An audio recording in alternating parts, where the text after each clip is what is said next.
Hello students, welcome back to my channel. आज हम biological classification का पार्ट 5 पढ़ेंगे। इसमें हम सिर्फ स्लाइम मोल्ड को कवर शुरू करते हैं स्लाइम मोल्ड से। सबसे पहले मैं स्लाइम मोल्ड की फिगर बता रही हूँ आपको, लेकिन उससे भी पहले थोड़ा सा आपको इंट्रोडक्शन या थोड़ा सा आपको याद के लिए मैं कुछ बताना चाहती हूँ। हमने शुरू से पढ़ा था बायोलॉजिकल क्लासिफिकेशन में कि इसके 5 किंगडम्स हैं, जिसमें मोनेरा, प्रोटिस्टा, फंगी, प्लांटे और एनिमेलिया। ठीक है, हमने मोनेरा को कवर किया, जिसमें हमने अर्क बैक्टीरिया, यू बैक्टीरिया को कवर किया। उसके बाद किंगडम प्रोटिस्टा की बारी आई, उसमें हमने क्राइसोफाइट्स, डाइनोफ्लैजेलेट्स, यूग्लेनॉइड्स तक इसे कवर किया था, जिसके 5 ग्रुप थे, जिसमें हमने क्राइसोफाइट, डाइनोफ्लैजेलेट्स और यूग्लेनॉइड्स पढ़ा था। आज हम पढ़ने वाले हैं स्लाइम मोल्ड्स। तो शुरू करते हैं स्लाइम मोल्ड से। ठीक है, ये किसका ग्रुप है? ये किंगडम प्रोटिस्टा का ग्रुप है स्लाइम मोल्ड। ओके, तो स्टूडेंट्स आप फिगर में देख सकते हैं, ये स्लाइम मोल्ड की फिगर है, जिसमें endoplasm, ectoplasm, nuclear. Very easy figure. हम शुरू करते हैं इनको पॉइंट्स में समझना। तो स्टूडेंट, सबसे पहले slime moulds belongs to kingdom protista. ये सबको पता है, स्लाइम मोल्ड किंगडम प्रोटिस्टा से आता है। तो student, slime moulds they are commonly found in moist and shady places such as damp soil, rotting leaves and decaying food. तो student, slime moulds जो है ज़्यादातर नमी वाली जगह जैसे गीले पत्ते, सड़ता हुआ वुड और मॉइस्ट सॉइल में पाए जाते हैं। ओके, ये कहाँ रहते हैं ये आपको पता चल गया। गीले पत्ते, डैम्प सॉइल, नमी वाली जगह जैसे सड़ता हुआ वुड, मॉइस्ट सॉइल में पाए जाते हैं। डिकेइंग फूड, सड़े हुए खाने पे। Okay, they show amoeba like movement when food is available. Okay, तो स्टूडेंट्स, स्लाइम मोल्ड जो है जब खाना उसे दिखता है तो वो अमीबा की तरह मूव करता है। अब आप बोलेंगे बीच में अमीबा कहाँ से आ गया? क्योंकि यहाँ पर मूवमेंट के लिए बता रही हूँ मैं। अमीबा की तरह मूव करता है, एक जगह से दूसरा है। जब उसके सामने फूड रहता है या फूड के लिए वो अमीबा की तरह एक जगह से दूसरी जगह मूवमेंट करता है। तो students, during unfavourable condition they form a thick multi nucleated mass called plasmodium. अब आप बोलेंगे कि प्लाज्मोडियम क्या होता है? प्लाज्मोडियम पे भी मैंने एक शॉर्ट बनाया, आप जाके देख सकते हैं। फिर भी मैं आपको बताती हूँ। प्लाज्मोडियम जो है स्लाइम मोल्ड्स का एक स्टेज होता है। स्टेज में slime mould thick jelly like mass बनाता है। ये एक बॉडी होती है। ओके, अरे में आपको सही से समझ में नहीं आया, क्योंकि स्लाइम मोल्ड एक साइक्लिक, एक स्टेज वाइज प्रोसेस है, जिसको समझना थोड़ा सा ट्रिकी होता है।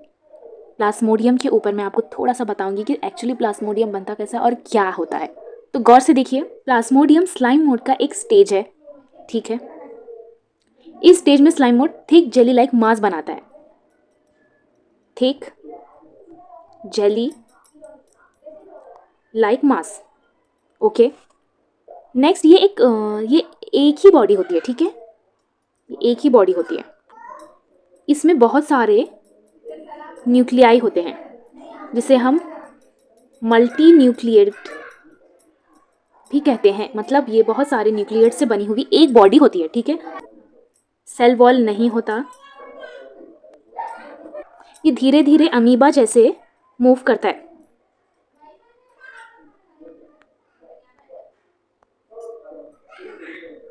Like amoeba.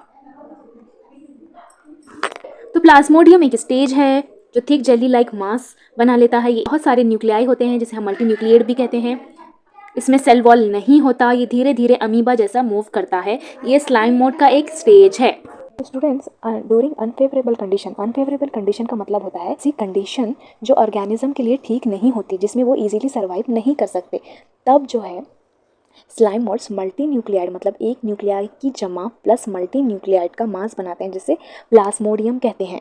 ओके, तो next point is Plasmodium can survive for long periods in adverse condition. Okay, तो जब इनकी कंडीशन अनफेवरेबल होती है, ये जो है प्लाज्मोडियम बनाते हैं। वो प्लाज्मोडियम जो है स्लाइम मोड्स को सर्वाइव करने में हेल्प करता है in any condition, in any adverse dangerous condition. Okay, when condition become suitable Plasmodium produces sporangia. Okay, अब तो कंडीशन डेंजरस हो गई, एडवर्स हो गई, वहाँ पर प्लाज्मोडियम ने जो है स्लाइम मोड को हेल्प करती है। कवर की तरह प्लाज्मोडियम जो है हेल्प करती है स्लाइम मोड को।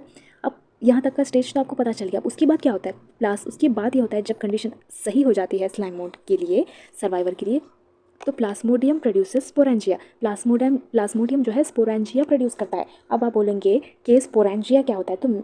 तो स्टूडेंट्स, स्पोरेंजिया एक स्पोर प्रोड्यूसिंग स्ट्रक्चर होता है जो स्लाइम मोल्ड्स में बनता है। ओके, ये प्लाज्मोडियम स्टेज के बाद बनता है। स्पोरेंजिया के अंदर स्पोर डेवलप होते हैं। ओके, तो नेक्स्ट पॉइंट है sporangia form spore which are dispersed by air. Okay, तो अब यहाँ तक तो आपको समझ में आ गया, प्लाज्मोडियम प्रोड्यूसेस स्पोरेंजिया। तो उसके बाद क्या होता है स्टूडेंट्स? स्पोरेंजिया जो है स्पोर फॉर्म करता है which are dispersed by air. Dispersed by air का मतलब ये होता है कि हवा के थ्रू ये स्पोर्स जो हैं हवा के थ्रू फैल जाते हैं। ओके, विंड की हेल्प से एक जगह से दूसरी जगह तक पहुंच जाते हैं। जब स्पोरेंजिया से स्पोर निकलते हैं तो ये बहुत हल्के लाइट वेट होते हैं। ओके, हवा इन्हें उड़ाकर दूर तक ले जाती है। ओके, जहाँ सूटेबल कंडीशन मिलती है वहाँ ये जर्मिनेट करके नया ऑर्गेनिज्म बना देते हैं। ओके, ये समझ में आ गया आपको। Sporangia form spores which are disappeared by air के थ्रू वो एक जगह से दूसरी जगह चले जाते हैं, उड़ जाते हैं, बहुत ही लाइट वेट होते हैं। हवा इन्हें उड़ाकर दूर तक ले जाती है। जहाँ सूटेबल कंडीशन होती है वहाँ जो है ये जर्मिनेट करके नया ऑर्गेनिज्म बना देते हैं।